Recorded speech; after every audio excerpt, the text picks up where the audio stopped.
Almost 3 miles below this formation of American flying fortresses, there lies Marienburg in East Prussia. Up to this moment, one of the most important cogs in Germany's war machine. The specific target on which this lead bombardier is lining up his bomb sight is the Focke-Wulf 190 plant. Up to this instant, this aircraft factory has been accounting for almost 50% of Germany's total FW-190 fighter assembly. Bombs away. Tons of bombs rain down in a tight pattern of destruction. This, remember, is no area attack. It is an assault on one single target, and any bomb that falls outside that target has failed to achieve its purpose. The assembly of fighters in this Focke-Wulf factory has come to a sudden and violent end.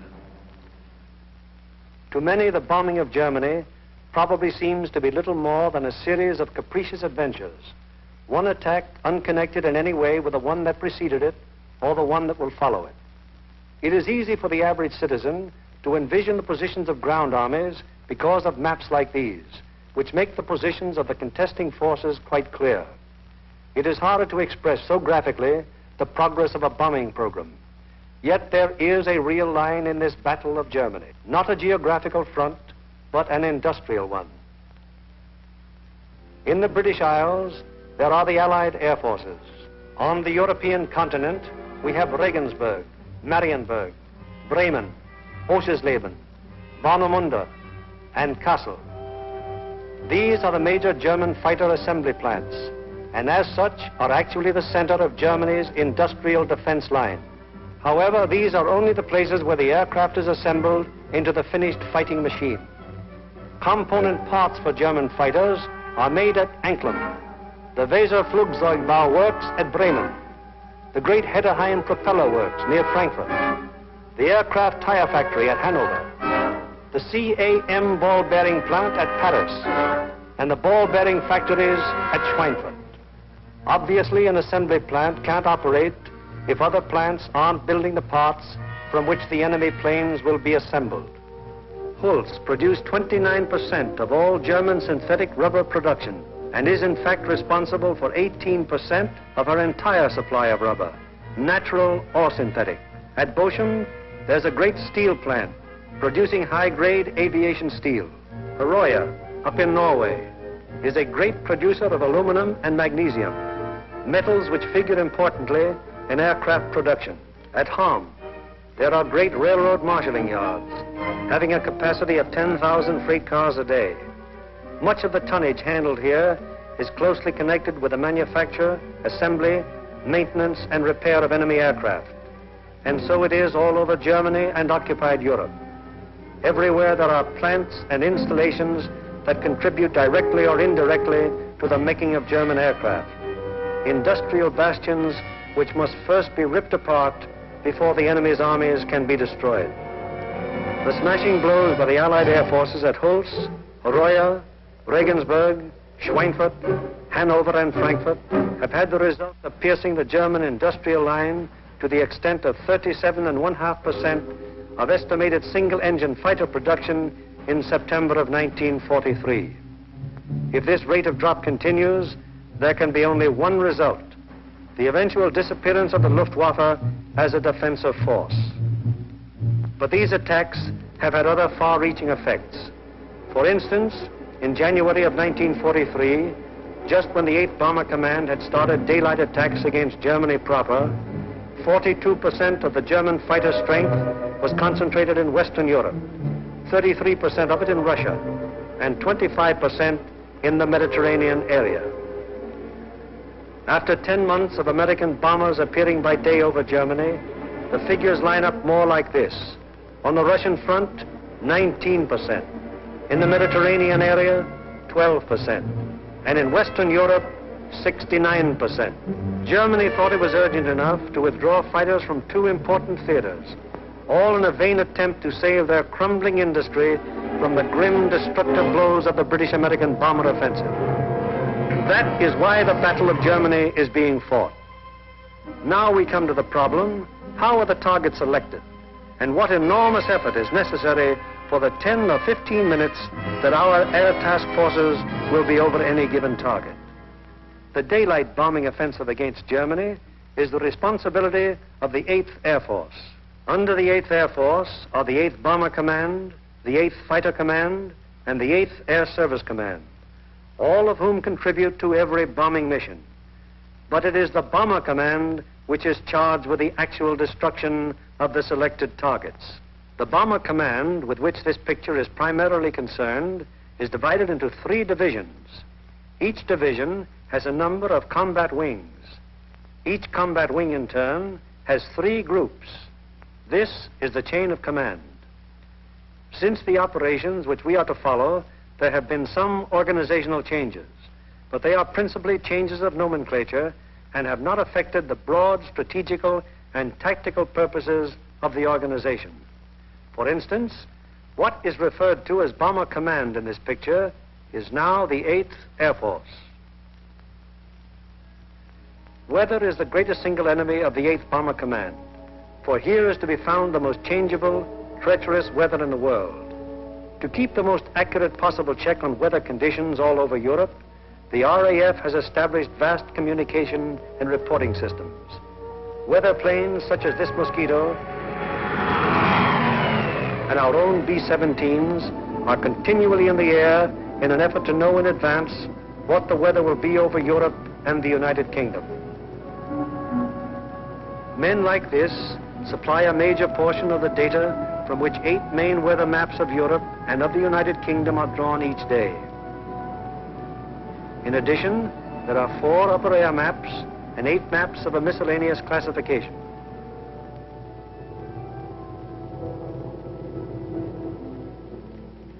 In this room, all weather information is collected, coordinated by the RAF, and sent out by teletype to every responsible command.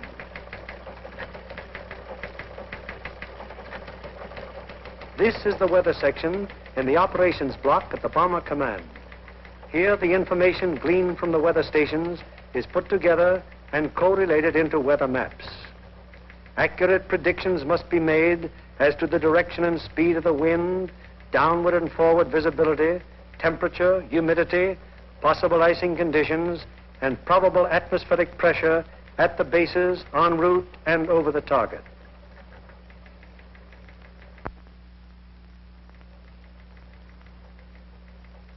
Upon the findings made in this room will depend whether or not there will be an American bombing of a German target tomorrow.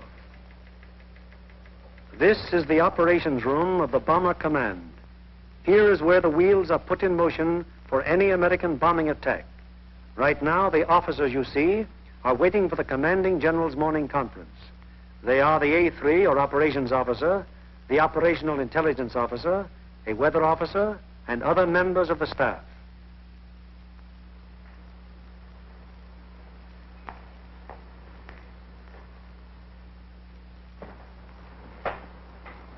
What's the weather prospects today, Major? It looks like most of Germany will be pretty good, sir. But we have a warm front approaching from down here, which we do not expect to affect the bases until late in the evening. How's the weather at Anklam? At Anklam, sir, we expect 2 to 5 tenths of low cloud and small amounts of middle and high cloud above 18,000 feet. Visibility 6 to 8 miles. How about Marienburg? At Marienburg, 2 to 4 tenths of low cloud, little or no middle or high cloud, visibility 6 to 8 miles. What will it be at Danzig and Gdynia? At Danzig and Gdynia, sir, 2 to 5 tenths of low cloud, 2 to 4 tenths of high cloud above 23,000 feet. Visibility in there about 5 miles. Give me the map of Anklam and the picture of the aircraft factory there. Yes, sir.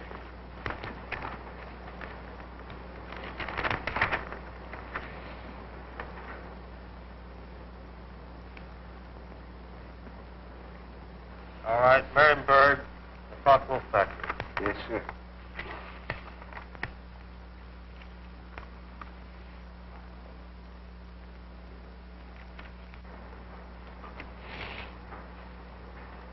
We will attack Marienburg with 2 combat wings, Anklam with 2 combat wings, shipyards at Danzig with 2 combat wings, and the port facilities at Gdynia with 2 combat wings.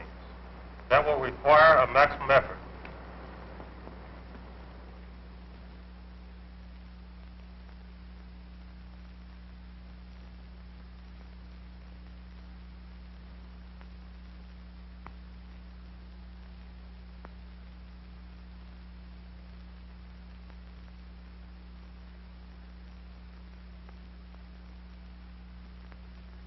Now the various specialist officers then go into action.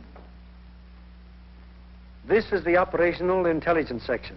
Here are target files containing complete information as to the type, construction, and vulnerability of the targets. This data is gathered both from photo interpretation of aerial pictures and from confidential ground sources. On the basis of this information, the aiming point for the attack will be selected. The aiming point is a building or installation in the approximate center of the target. Here, operational research experts are minutely studying the architectural and construction details of the targets. It will be their duty to recommend, on the basis of studies previously made, the types of bombs and the proper fusing to accomplish the greatest possible destruction of the objective. These studies of the Arado factory at Anklam are immensely important, since the nose and tail fuses of a bomb can be adjusted to give varying degrees of delay between the time of initial impact and the explosion. For example, an improperly fused bomb would react something like this. Result, very superficial damage that may hardly even cause delay in production. On the other hand, here's what happens when a properly fused bomb strikes the same factory. 2 bombs of exactly identical weight and explosive power have totally different effects because one was fused properly and the other was not. It is the responsibility of the operational research section to determine proper bomb fusing. Here, the commanding general and the operations officer are working out the overall planning of each of the missions with the staff bombardier, the staff navigator, and the flak officer. This is a complex business because of the multiple nature of the attack. We'll attack Anklam 1 hour before we attack the other targets. That should draw most of the German fighters on the Anklam force. The Anklam force is big enough to take care of itself. You mean along the same course, sir? No, send them a little south. They'll act as a better diversion. This would be the best place across the coast from the standpoint of pilotage. But, sir, the flak concentration at that point is quite heavy, the heaviest along the coast. We could rather move them a little further south, what the general suggests, and they would not run into flak difficulties at that point. How is that for the navigation viewpoint? Well, that's very good landfall, sir. All right, we'll cross at that point, and you adjust the flight times accordingly. Take care of it, Darrell. Yes. While this is going on, the various liaison officers stationed at Bomber Command headquarters are busy keeping their respective commands acquainted with the course of events. The closest liaison is maintained with both the RAF Fighter and Bomber Commands, the Royal Navy, the 8th Fighter Command, and the 9th Bomber Command. It is through these liaison officers that requests will be made for the necessary fighter support, diversionary effort by the medium bombers, air-sea rescue patrols, and so on. Officers at Fighter Command immediately look up plan number 2340 to find out what part the fighters are expected to play in the next day's operations. Similarly, the 9th Air Force is informed that Bomber Command intends to lay on plan number 2340. It will be the duty of the mediums to attack enemy airfields at a time that will cause maximum interference with German attempts to intercept the heavy bombers. Right now, weather officers are getting ready their forecast for the General's late afternoon conference, where final decisions will be made. Right in there as planned. Yeah, it should. Should be okay. Thanks. Good enough. In the bag. Does your morning's forecast still hold? Yes, sir, there's practically no change in the situation, and we still expect the base weather to hold up for return. Send out the field order exactly as planned. Yes, sir. Get me the 1st, 2nd, and 3rd divisions on a conference call, please. Already with your conference call. Go ahead, please. Can you scramble? Okay. Over. Okay, over. Over. Okay, there's a mission tomorrow. Maximum effort with 5 task forces. The first task force, comprising 6 groups of the 1st Division, will hit 3948. 3948. Secondary, 8731. 8731. Last resort, 9009. 9009. The second task force, comprising 5 groups of the 3rd Division, will hit 6848. 6848. Secondary, 6424. 6424. Last resort, 5381. 5381. The 3rd task force will comprise 4 groups of the 2nd Division, which will hit 6424. 6424. Secondary, 5381. 5381. Last resort, any industrial target of importance in Germany. Okay. The 1st and 3rd Divisions will each dispatch 1 air. The field order now goes over the teletype to all interested units and command. The first step has been taken in the sequence of events that will finally result in bringing our planes over the targets and discharging their bomb loads.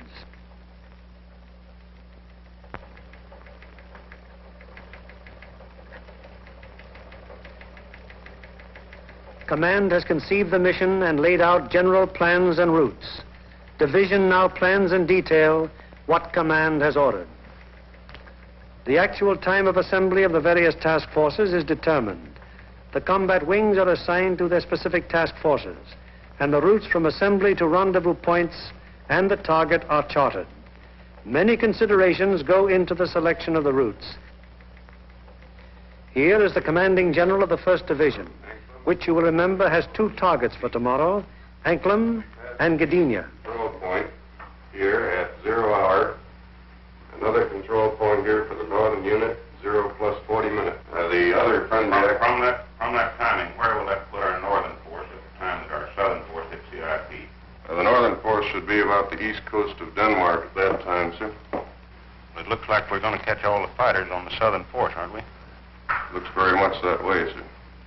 I think we'd better bend that route around so it's headed towards Berlin. If we can pin those German fighters down in Berlin until we can get started home, they'll never catch us. At the 2nd Division, the target for tomorrow is Danzig. Danzig, eh? That's fine. How many ships will we have tomorrow? Well, sir, if you recall, General, on our last mission we had heavy battle damage, and not all those aircraft are repaired yet. Call up the wing commanders and have them put pressure on the groups to get their maintenance crews to work on these ships tonight and get every possible airplane on the line in the morning. The 3rd Division, which will have for its targets Marienburg and Gdynia. Looks pretty good, sir. We're going to be right over a lake there for a good checkpoint at the turn. We're going in against the sun. The sun will be at our back, sir. Defenses at the target. Major Frost, what about the flak defenses? Sir, the upper target, there are 24 guns. That approach is good. The lower target isn't defended by heavy guns. No heavy guns whatever at Marienburg. None, sir. The division's operations officer bases his precise plans on aircraft and crews available at the various groups. He then calls the combat wings to give them advance information before the field order actually arrives. Operator, give me combat wings for conference, please. Okay. Scramble, over. Okay. Over. Over. Over. For tomorrow, 1st Bomb Division will be called on for 2 task forces. First task force will be made up of 2 combat wings on targets 3948, 3948. 8731, 8731. last resort 9009. Lead group in this task force. Okay, ready to scramble? Over. Okay. Over. There'll be a mission tomorrow, and I want 2 groups from each combat wing. The target will be primary 6424. 6424. Secondary 5381. 538. The last resort will be any industrial target of importance in Germany. Okay.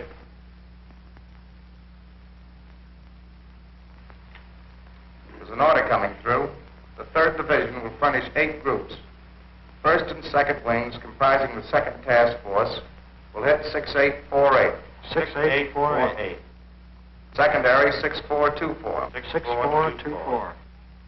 Last resort 5381. 5381. Last resort. Bomb load. 500-pound GPs fused, 1/10 nose, 1/100 tail. 1/10 and 1/100. 1/100 tail. This is operations of the combat wing, a purely tactical unit having absolutely no administrative functions whatsoever. How do you intend to make it? Sir, we'll assemble over Molesworth. Problems of takeoff and assembly are the particular specialized function of this organization. It is the primary business of the combat wing to get the airplanes of its group into the air at the proper times and to get them assembled once in the air. Field order requires that we provide the 2nd Combat Wing and the 2nd Air Task Force. 89th Group will lead, 81st Group will be high, and the 63rd Group will be low. That means that Colonel Whitten will lead the combat wing on this mission? That'll be fine. The Bomber Command has asked for a maximum effort. That means every available plane is to be gotten into the air. Ramsey, this field order has called for 3,100 gallons for the H's due to the distance. Now, they've called for maximum bomb load. How about that for the weight? I think we'd better put 8 bombs in the H's and 12 in the D's. That keeps us around 65,000 pounds. How about the CG? CG is well forward, and I think it'll work out very well because we've been down low for a long period of time. All right, we'll have 8 in the H's and maximum in the D's. Most of the groups are going further than an American bomber has gone before. Combat wings must work out precisely the maximum bomb load in relation to the required gas load. Decisions made in this and other matters are added to the division's field order and passed on to the groups, the ultimate tactical unit, to the men who get the planes in the air and fly the mission. On the basis of the alert telephoned down to the group by the combat wing, the various agencies necessary to get the planes airborne on their mission wheel into action. Intelligence, operations, weather, signals, group navigators and bombardiers have the grave responsibility of passing on and making clear to the combat crews the vital target and route information furnished by Bomber Command and Bomb Division. The proper information folders, maps, weather maps and charts, and photographs have to be selected by the various group officers and then the information therein passed on to the crews. In dispersal areas, ground crews are getting their planes in condition to fly the mission. The normal work of keeping an airplane fit for operation is enormous, even in peacetime. When you add to this already great job the element of battle damage, the problem becomes gigantic. Engines, wings, propellers, controls, wiring, fuel system, oxygen system, the 1,001 elements that go to make up the complex mechanics of a heavy bombardment plane all must be kept in perfect shape. The failure of any one of them on a mission can easily mean the loss of the plane and its personnel, or at best, such a failure will cause the plane to abort. That is, return to its base without having reached the target. It was originally estimated that about 37.5% of planes on hand would be effective at one time. However, the maintenance and repair has been so magnificently performed that sometimes up to 50% of planes on hand have been effective.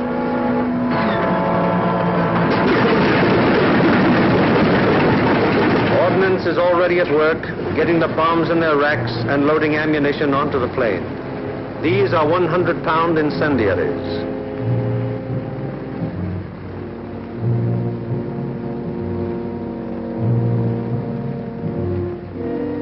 These are 500-pound general purpose bombs.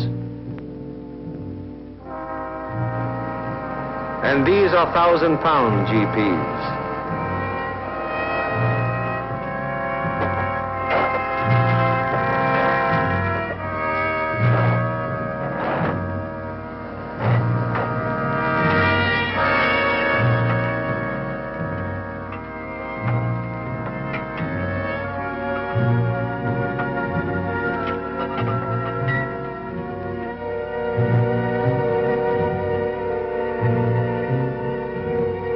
bombs have to be placed in their racks very carefully. One bomb sticking in its rack through careless placement might make a whole mission useless so far as that individual plane goes.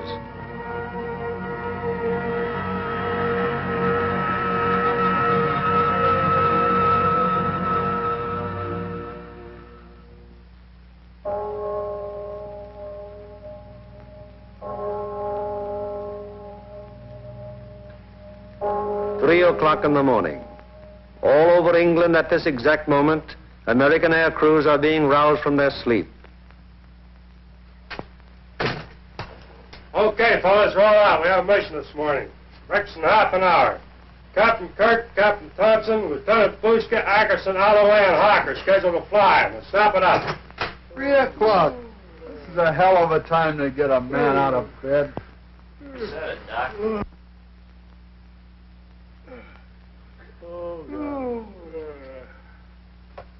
Come on, you drip. Tell about breakfast in half an hour.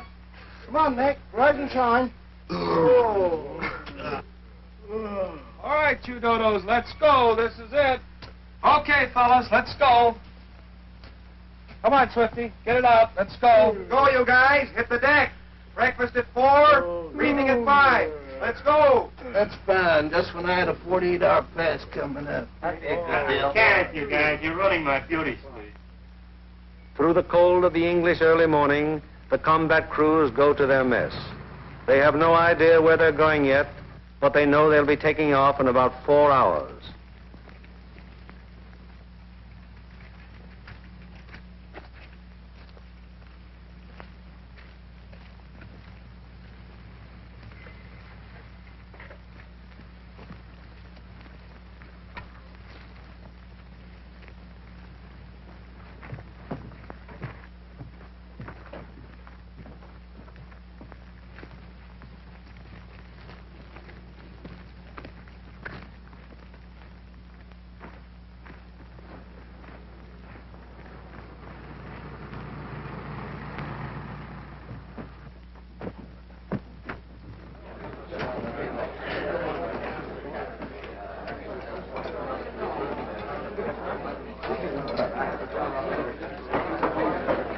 Well, boys, I wonder where we'll be today.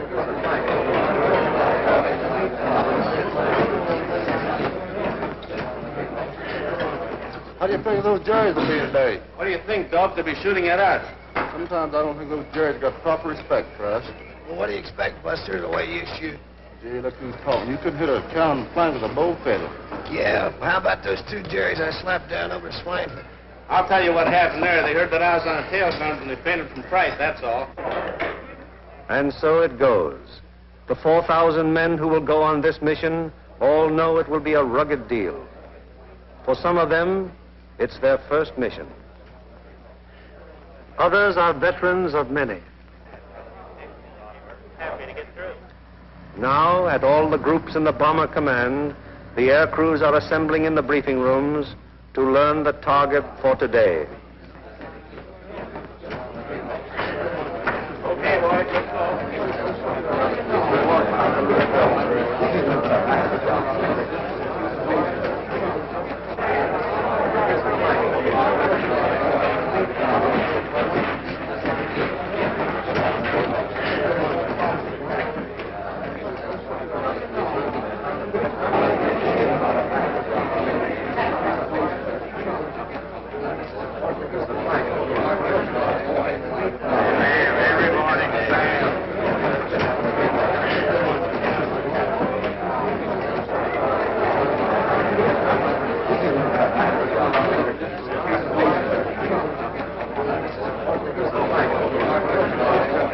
This is the briefing room of the 303rd Group.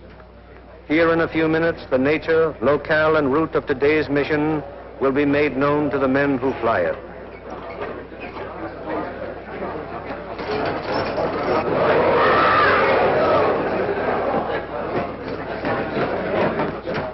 Target for the day is Anklam.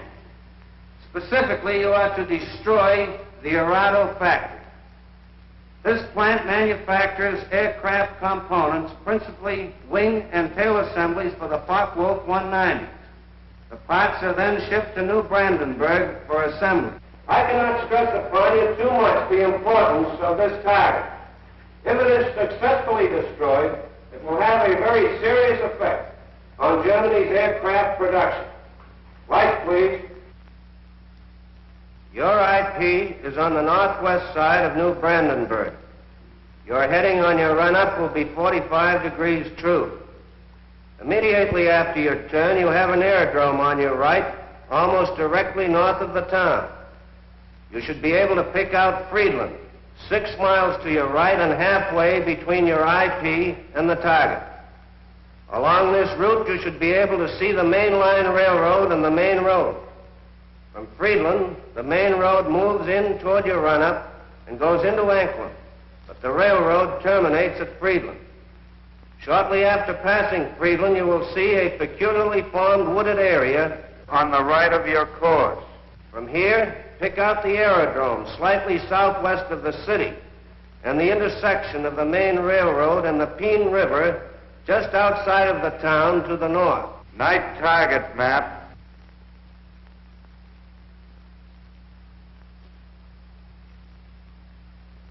Your target is across the railroad, beyond the town, in the area formed by the bend of the river. And now a picture of the target. This group of buildings here is your target.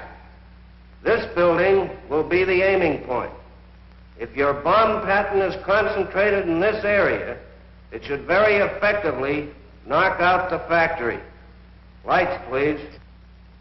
At the 379th, the intelligence briefing continues. These groups will bomb from an altitude of 13,000 feet.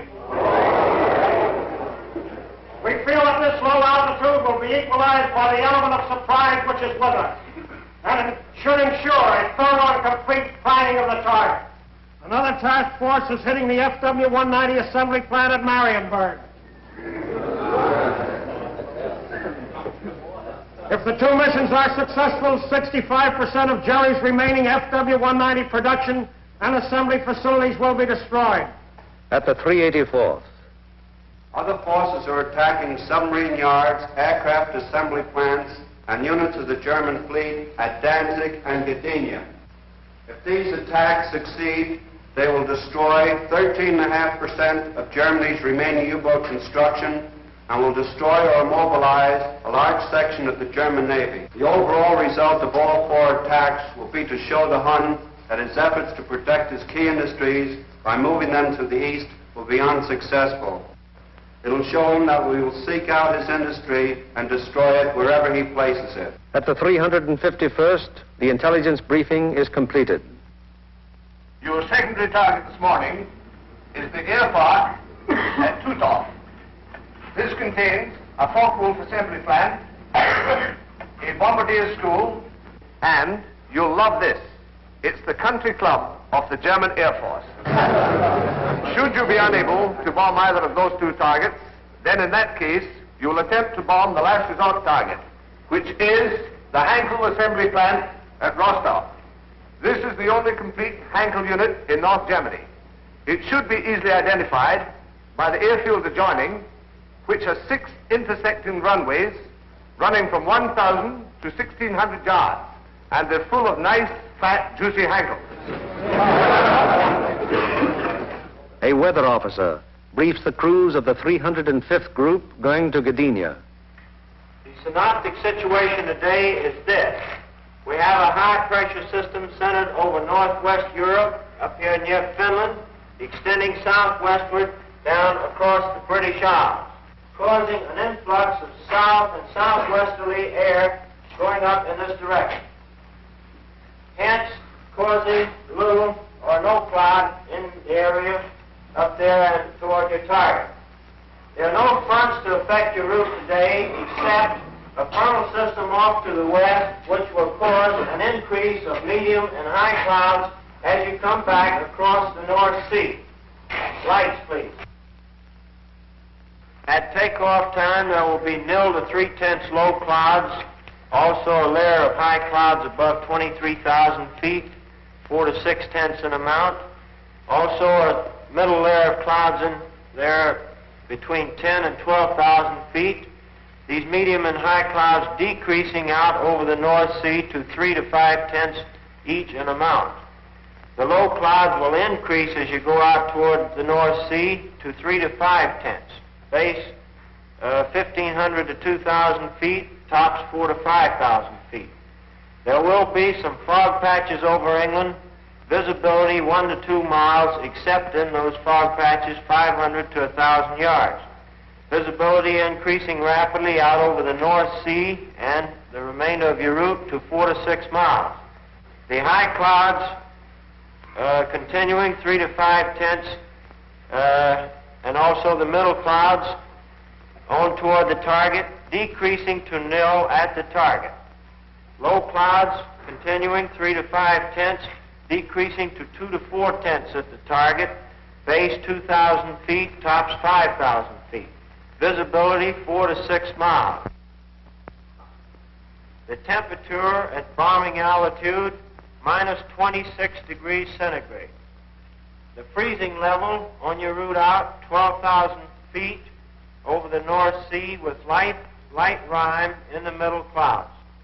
As you return back to base, that freezing level will lower to about 7,000 feet, continuing light rime in your middle clouds. Now, on the return route, weather will be very similar to your route out, except your clouds increasing in amount as you proceed back across the North Sea. Base on return, visibility 4 to 6 miles. A flak officer briefs the 389th Group of the 2nd Division going to Danzig.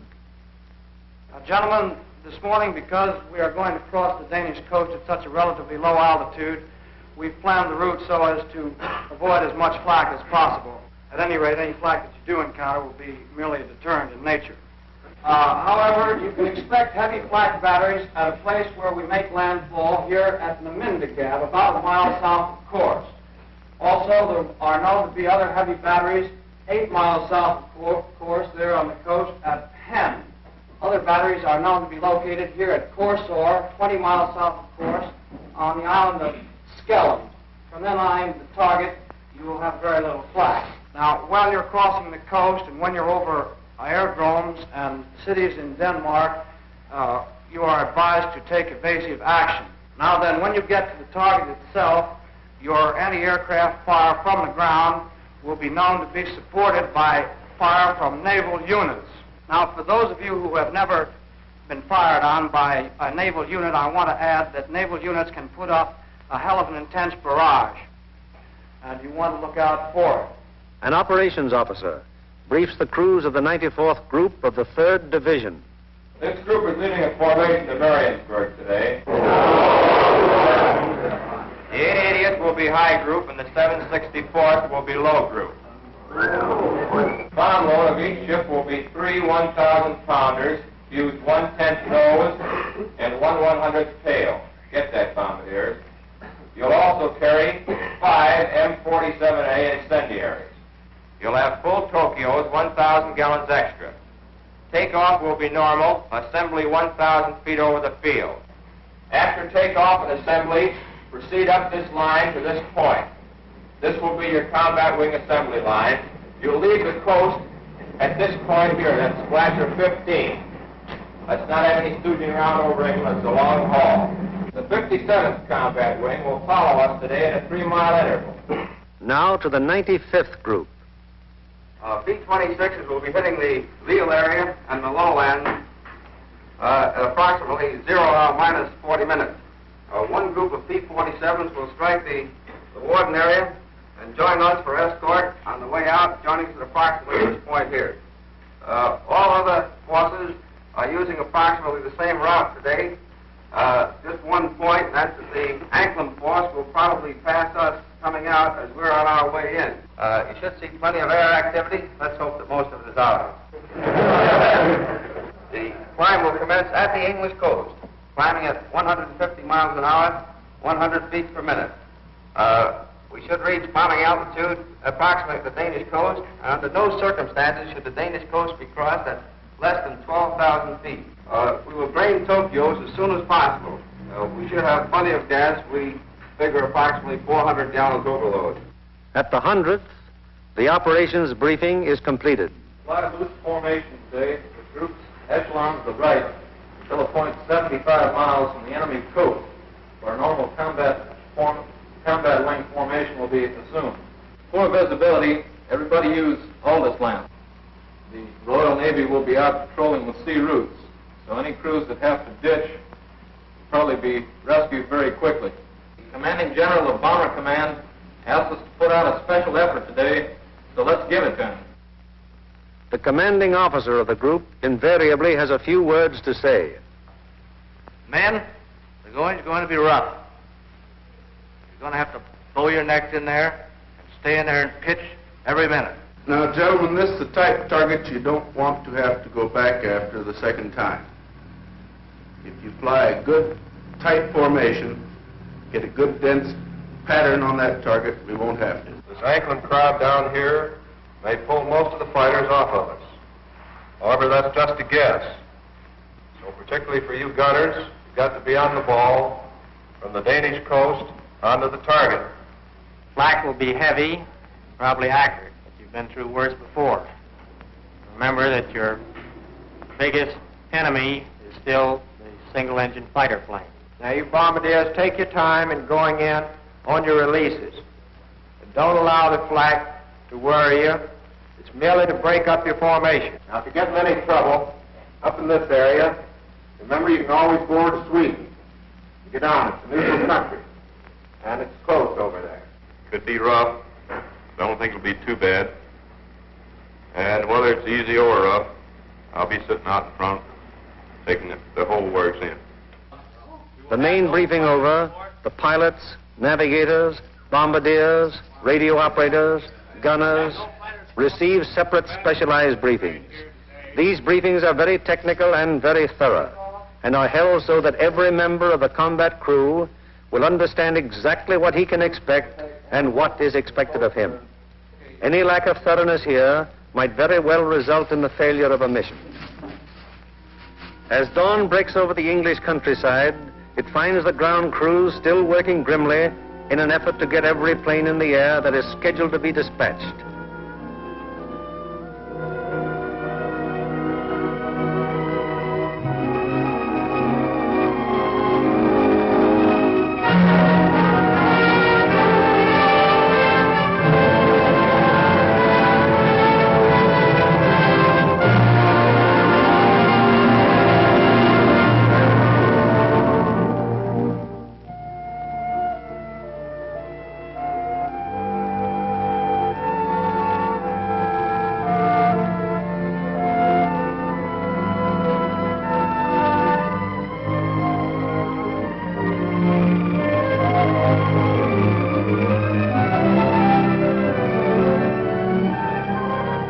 These men take as fierce a pride in their planes as do the air crews. To each of them it is a personal tragedy, reflecting in some way on their capabilities when their airplane is forced to turn back without having completed its mission, or when they have been unable to get an expected plane ready in time for a mission. It's getting on to the time when the combat crews go to their planes. Here they are in the crew room, putting on their flying clothes. Clothes and equipment especially constructed to ward off the intense sub-zero cold which they will encounter so shortly.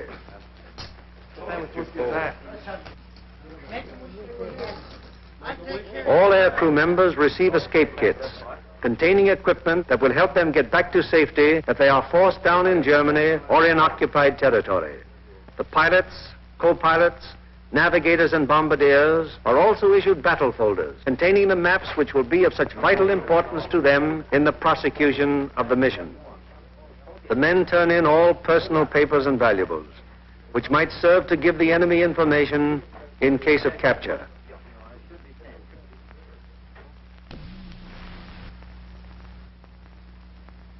Some of the crew members turn to their chaplain, whose ministrations are always available to the men of the bomber bases. Most of all, is the effort of being my God, for all who have been served with all my love. I firmly resolve with the help of my gracious sister, confess my sins, weakness, and amend my life. Amen. Besegane bestone potenzies et mystificas vestis perica posta quinta eternum. Amen. Indulgentiam absolutionem mission peccatum respondum.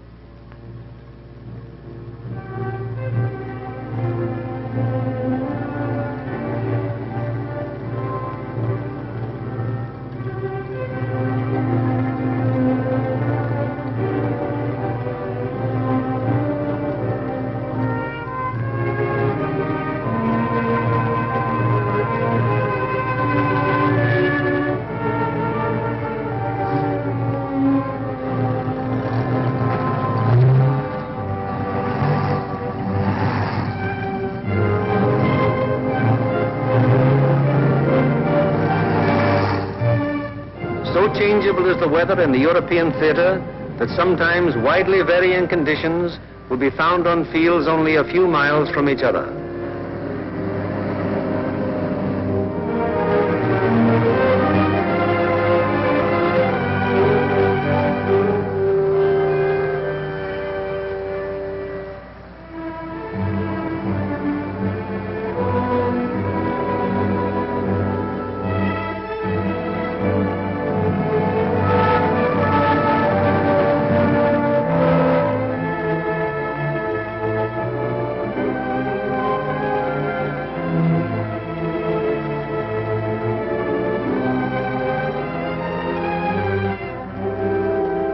And now the last briefing of all, the final intimate conference around each airplane as the pilots recheck the details of the mission with their crews. Crew members have ceased to exist as individuals.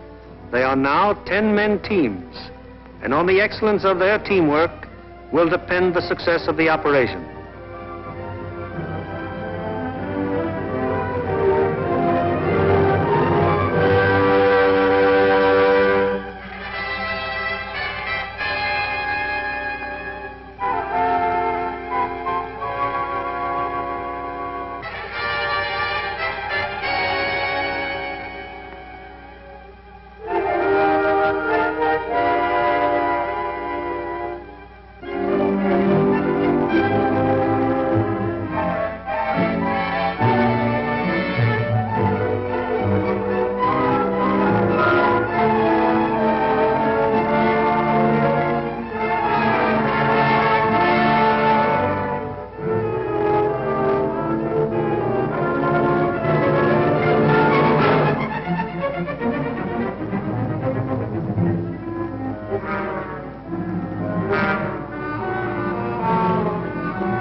Perimeters of 20-odd fields of the 8th Air Force, more than 400 forts and liberators, with their 4,000 crew members, taxi for the takeoff.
of each squadron, upon becoming airborne, proceeds for about 90 seconds.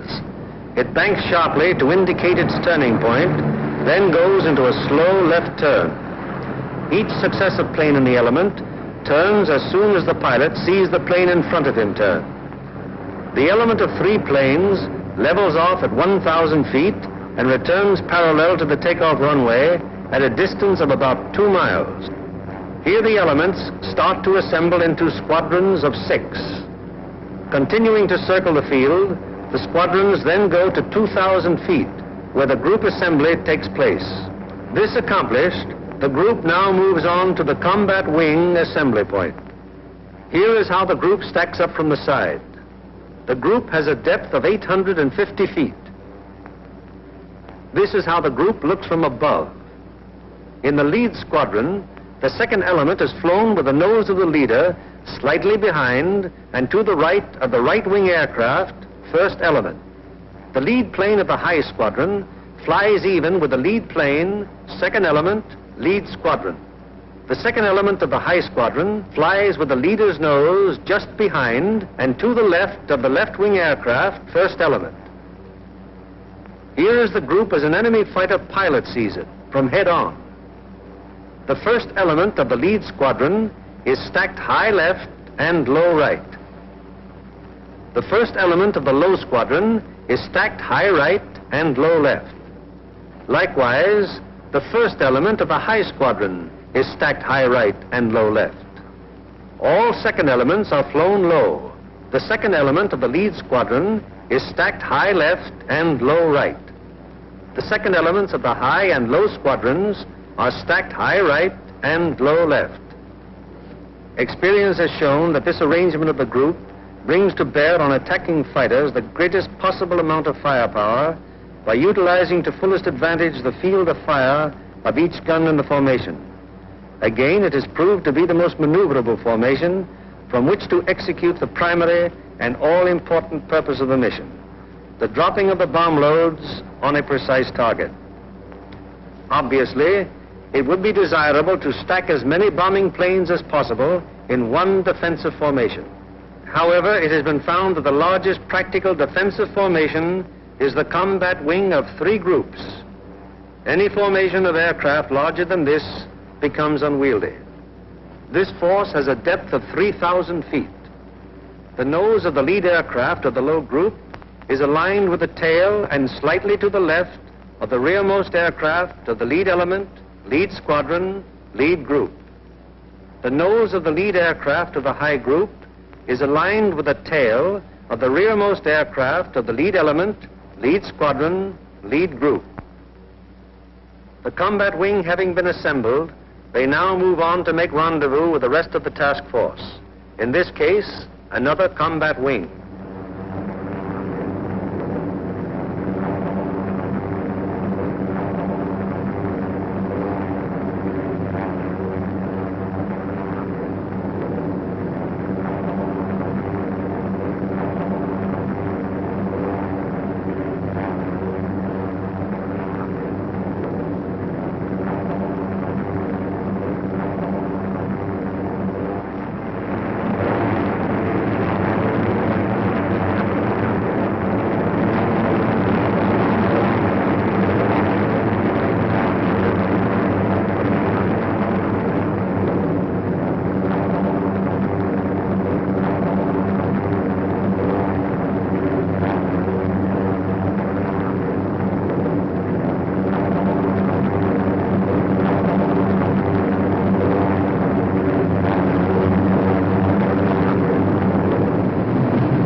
train from the force which is to attack Anklam is now approaching the Danish coast, and the formation is subject to enemy attack at any moment.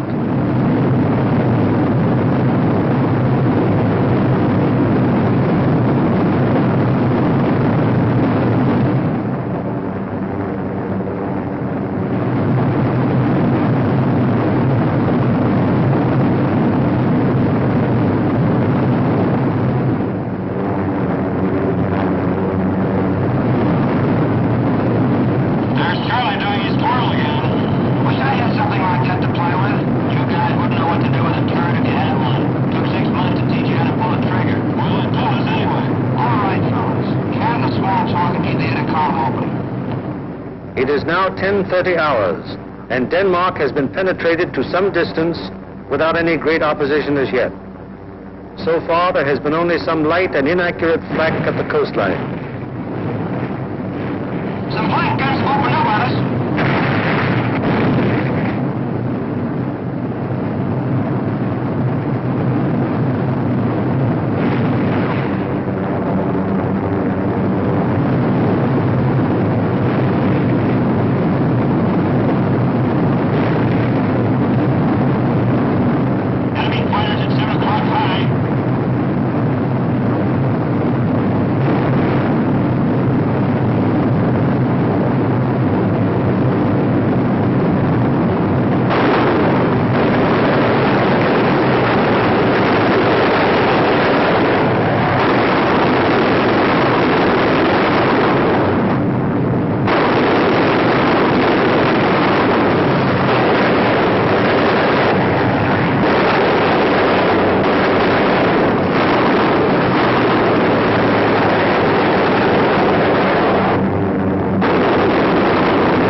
From 10:30 on, the Anklam formation has to contend with constant German fighter attack from all levels and all clock positions.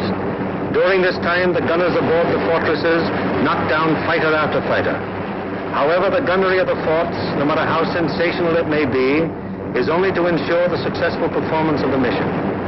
It is not the job or purpose of forts or liberators to seek out action with enemy fighters. They merely defend themselves against enemy fighter attack so that they can destroy their target and bring their crews back safely to their home bases.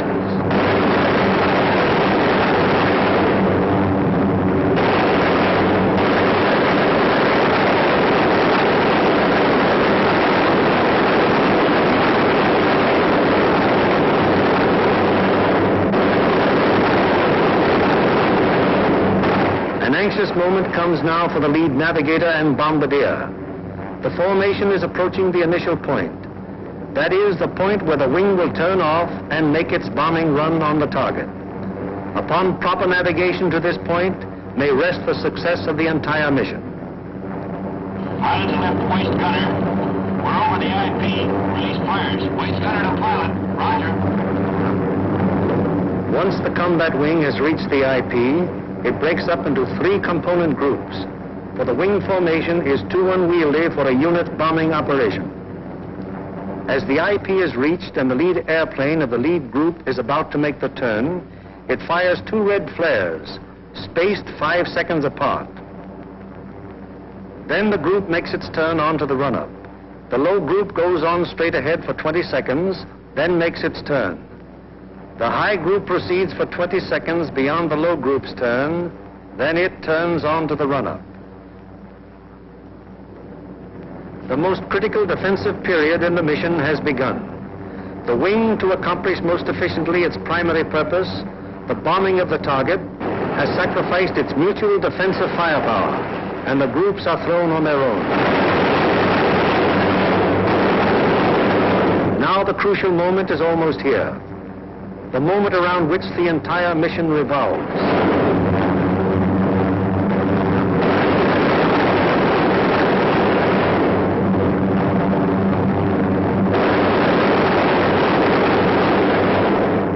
Pilot to bombardier. Your ship. Bombardier to pilot. Roger. Bombardier to crew. Bombardier doors open. Pilot to radio operator. Camera on.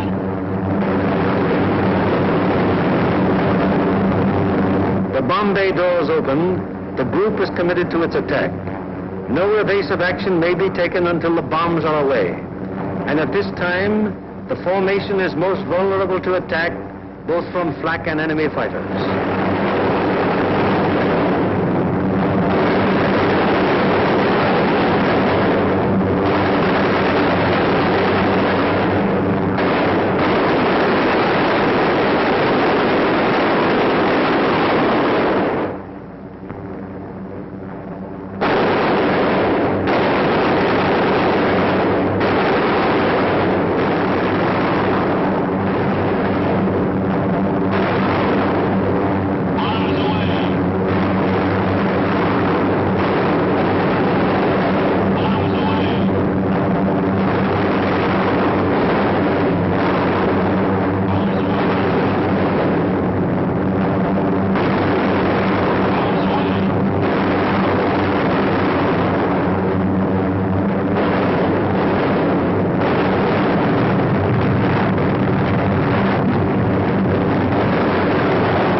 Marienburg, an hour later, the second task force comes over the target. Arms away.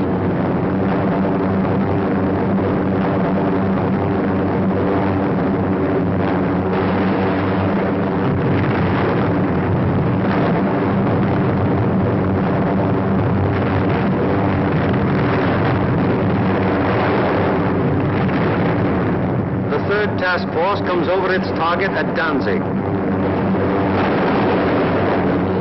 Arms away.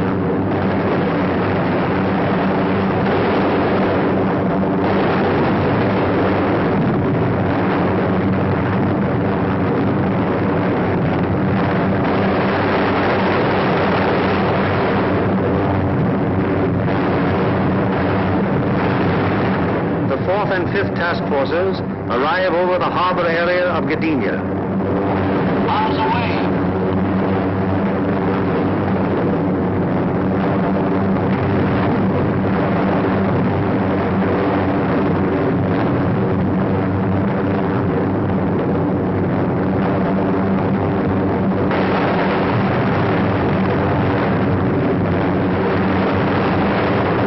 Arms away on primary at 1142 hours.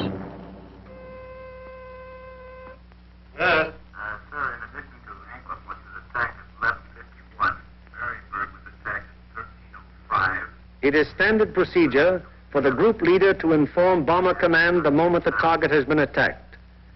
Bomber Command, in turn, promptly informs the commanding general of the 8th Air Force.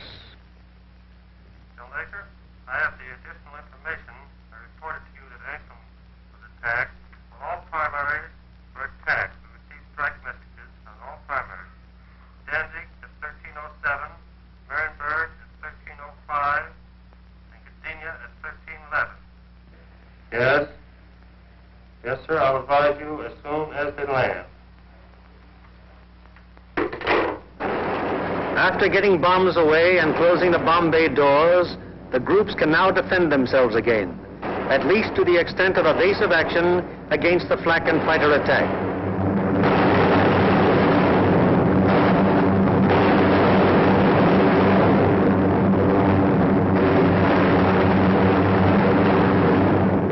The lead group flies a straight course for 15 seconds before turning off to the rally point. The lead group then proceeds to the rally point at an indicated airspeed of 155 miles per hour, making S-turns meanwhile to permit the trailing groups to catch up. The lead group crosses the rally point at a height 1,000 feet lower than bombing altitude. The succeeding groups will close with the lead group as quickly as possible to regain the defensive combat wing formation. The following groups need not necessarily pass exactly over the rally point in regaining wing formation. In the meanwhile, the marauders take off to fulfill their part in the day's operation.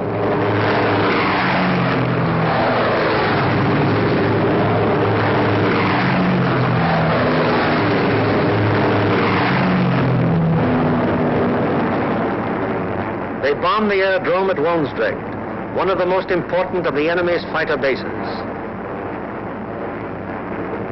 This blow by the medium bombers is timed so as to provide the maximum interference with the enemy's capacity to intercept our withdrawing heavy bombers.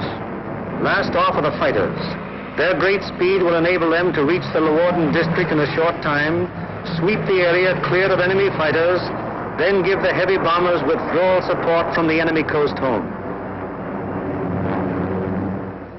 At the fields, it's getting on towards the most nervous of all times, the estimated time of return. Everyone who stays behind sweats out this period at the end of each mission. Here at the control tower, at the dispersal areas, at the Red Cross, at the Officers' Club, everywhere on the field, the one thing paramount in everyone's mind is that the group is due back.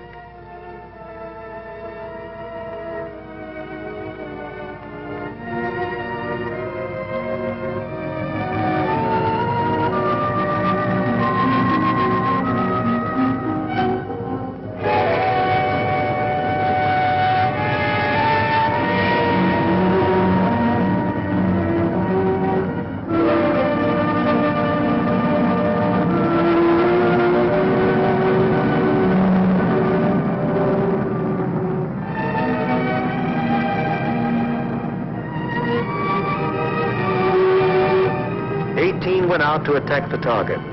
How many have returned? 1, 2, 3, 4, 5, 15, 16, 17, 18.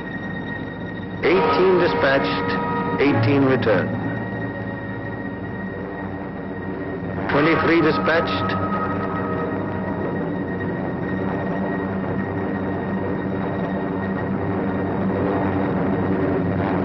23 returned. However, there are other groups which weren't so fortunate. 18 dispatched, 17 returned. 20 dispatched, 19 returned. 20 dispatched, 14 returned. 19 dispatched, 18 returned. 20 dispatched, 10 returned. 18 dispatched, 8 returned.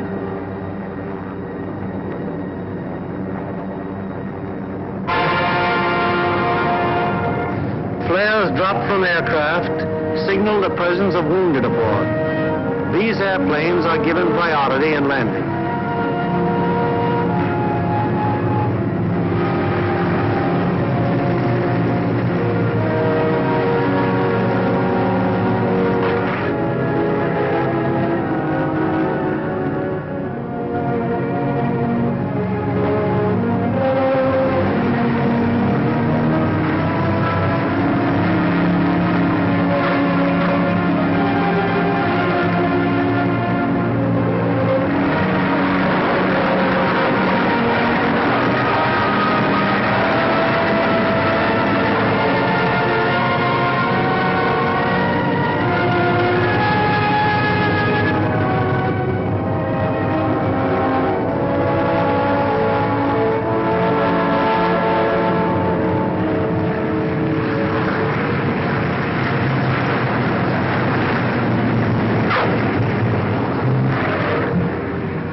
airmen are home, but their job isn't over yet.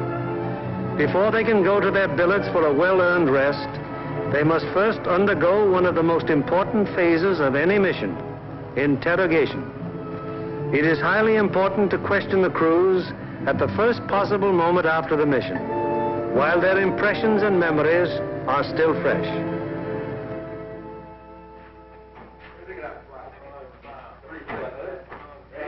Crews who have anything of immediate importance to report go at once to the hot newsroom.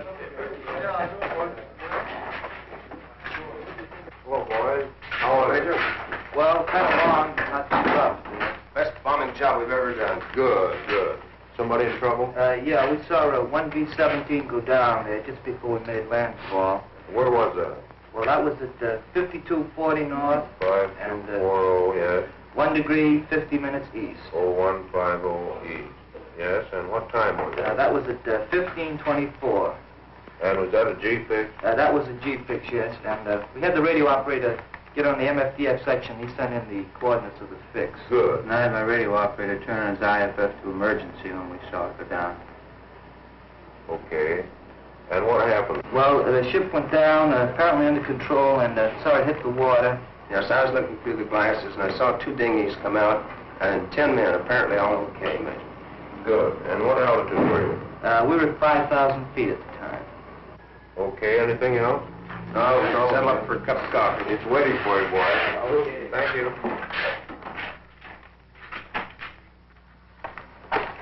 Third division, please. They are, Smitty. I got a B-17 crew down the dinghy. Thanks, Bill. 16 group, please. This aircraft priority. Flight control, please. 16, bound division here. We have a B-17 reported fixed at 52 degrees 30 minutes north, 1 degree 30 minutes east. That's right. He was seen to ditch. Yes. He was seen to ditch at 15:24 hours by the reporting aircraft. 2 dinghies were seen to break out, and 10 men got into them. The reporting aircraft is at 5,000 feet. Yes, that position's of MF fixed. Okay, 16. Thank you.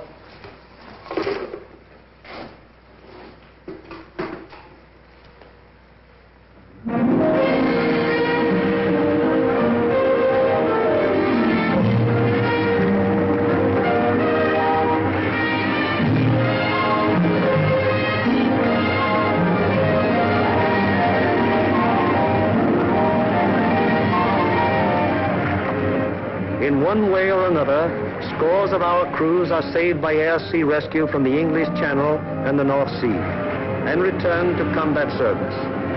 Aside from human values, a trained fortress crew is even more valuable than the plane they man. And the work of the air-sea rescue unit has been of enormous value to the 8th Air Force. The hungry crews are fed enough to hold them until they can be interrogated and get to their regular chow. These men are from the groups that went to Anklam. What time did you go over the target? At 11:43 hours. We went in at 12,000 feet. Did you get your bombs on the target? Yeah. What about enemy fighter opposition? Well, that's something we consider not discussed. Really? Well, let's get some of the details. Where did it begin, Paul? Well, they first jumped us at 10:30 there just off the Danish coast. And how long did the attack continue? They stayed with us to the target and until 13:27. Then at 13:45, we had another group attack and stayed until 14:05. We had a couple more attacks, and the last one was at 15:26, just off the Danish coast coming out. And about how many enemy fighters did you see? Well, I don't know how many of them might have been repeated, but I saw 60 or 70 myself. I couldn't keep track of them, sir, but I counted about 65. I stopped trying to count when I got to... Well, do you think it'd be accurate to say, then, that your ship saw between 65 and 80 enemy aircraft? Yeah. What type of enemy aircraft did you encounter? Well, from what I could see from the tail, they threw the book at us. FW-190s, ME-109s, 110s, 210s, Dorniers, even JU-87s and 88s. I saw a couple of Focke-Wulf 189s, at least 2 Heinkel 111s. What positions did they attack from? Oh, they came from all over the place. Fighters are pressing home their attacks from 300 to 400 yards. Would you characterize these attacks as determined? Brother, you can say that again. No, I think those guys are really trying to shoot us down. I wouldn't be surprised. How would you describe the enemy fighter tactics? Well, I describe them as murder. Yes, they usually attacked in formation, queue up about 300 or 400 yards away, 12 to 13 single-engine fighters, come barreling right through the formation. How'd the twin-engine fighters react?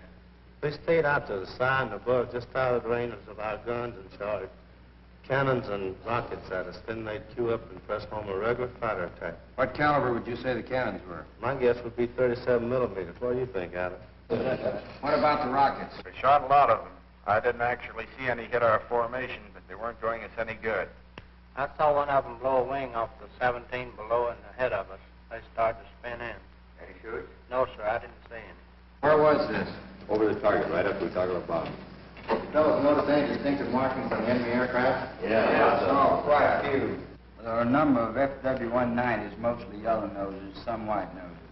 No red nose. No, I didn't see them. Boy, those yellow-nosed boys really come in close, don't they? Did you see that one come right on our left wing? Yeah, I saw a 109 with black and white diagonal markings under the wings. Black and white, I had white nose. All right. Yeah. Getting back to those rockets, I believe that Jerry can reload his rocket guns from inside the ship. I think you can. That'd be my guess, too. I saw at least 9 bursts from rocket guns on one ME-210. 9 bursts. Talking about 210s, there was one that came in and shot a cluster. It looked like clay pigeons to me. Say, those things looked like baseballs to me. Can you describe that more fully? How did they react? Well, they didn't look like baseballs. It was more like streamlined and smoked all the way down, but they didn't explode. Didn't explode, huh? No. What about planes? I knocked down 2. They were making attacks about 5 o'clock level. Yeah, I saw them. One of them blew up in the air, and the other one went down in flames. The pilot of the second one bailed out. That was at 11:44. We were right over the IP. Were any other guns firing at these planes? No, sir. These were my babies. Any more? Yes, sir. I got one destroyed and one probable. I knocked a 210 down right over the target. The plane exploded in the air. I got a burst at a 110, and it started down in flames. I couldn't see whether it went all the way down or not. We're under constant attack. Bombing results and enemy fighter reaction are only one phase of the interrogation. The enemy's anti-aircraft defenses, their concentration and their accuracy are also matters of great interest to the interrogators. The group of the 2nd Division, which went to Danzig. How would you describe the flak en route to the target? From the coast to the target, it was meager and inaccurate as height and deflection. Over the target, it was still meager, but pretty accurate as height and deflection. Is that how the rest of you fellows would describe it? What about on the way back? Well, it was meager and inaccurate, except now when we crossed the coast. They threw up a box barrage that was pretty accurate as to height. In fact, it was good as to altitude, but the deflection was a little off. The first burst hit about 100 yards ahead of the lead plane. And we felt the concussion of it, right? We got a couple of flak holes in the fuselage right around my gun position. Any other battle damage? A couple of flak holes in the nose. Burst at 303 in the number 4 engine. Got an oil line.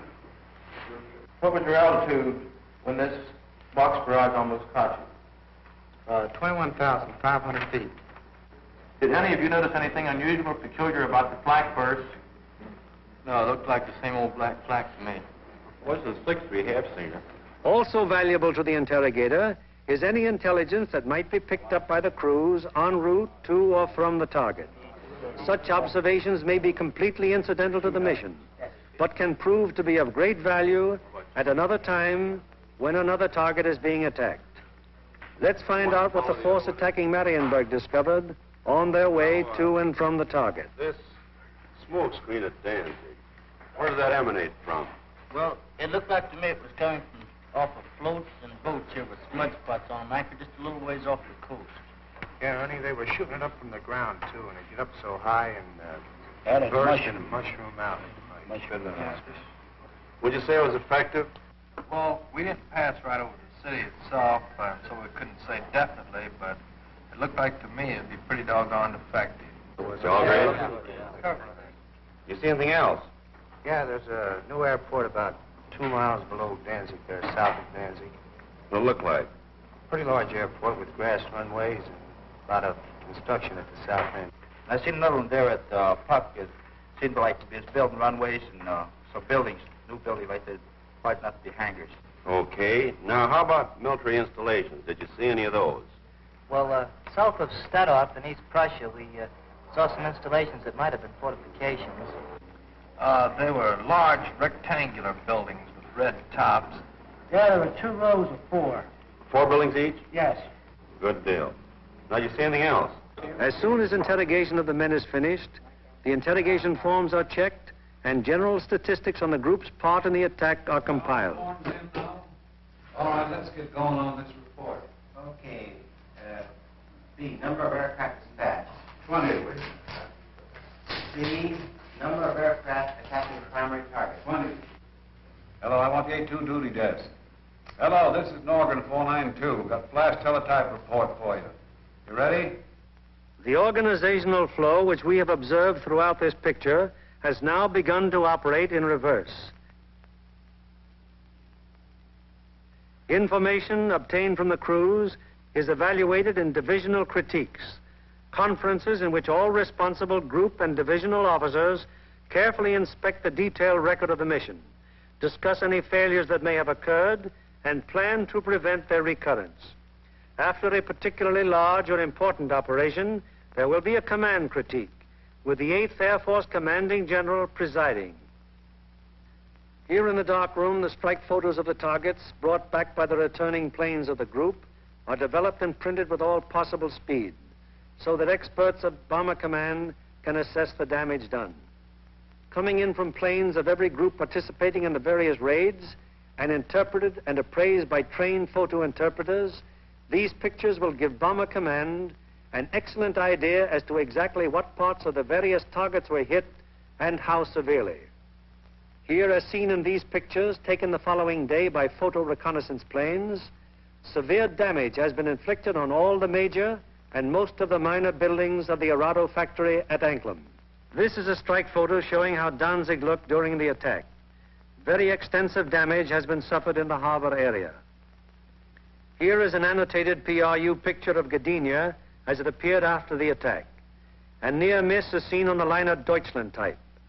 The transatlantic liner Stuttgart does not appear in this picture, although she was seen afire and in the hands of tugboats immediately after the attack, as these strike photos reveal. Aside from the Stuttgart, several ships in the South Basin have been sunk or damaged, including the liner Oceania. Shore installations are also heavily hit. At Marienburg, the PRU photo discloses that the damage was exceptionally severe, almost every building having been destroyed or seriously affected. General Arnold has characterized this attack as the greatest example of precision bombing on record. Other targets will be as thoroughly destroyed.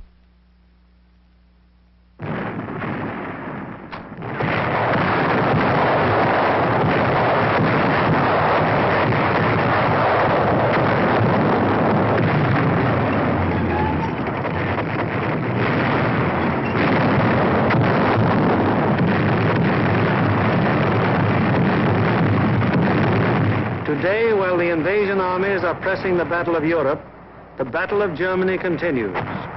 Day by day, whenever weather permits, heavy bombers roar out over the heads of the advancing ground forces, blasting away systematically at vital industrial installations hundreds of miles to the rear of the enemy lines. Now, in contrast to earlier days of strategic bombing, when forts and liberators fought their way alone, fleets of long-range fighters, Mustangs, Thunderbolts, Lightnings, convoy the big bombers all the way to their targets, targets which may be anywhere in German-occupied Europe.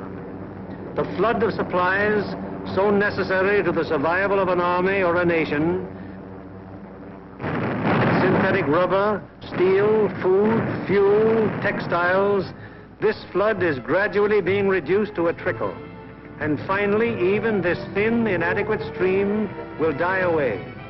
Then the German armies in the field and the German workers on the home front will have no food for their stomachs, no clothing for their bodies, no metals for their machines, and no fuel with which to run them. Then the Battle of Germany will be won, and with it, the Battle of Europe.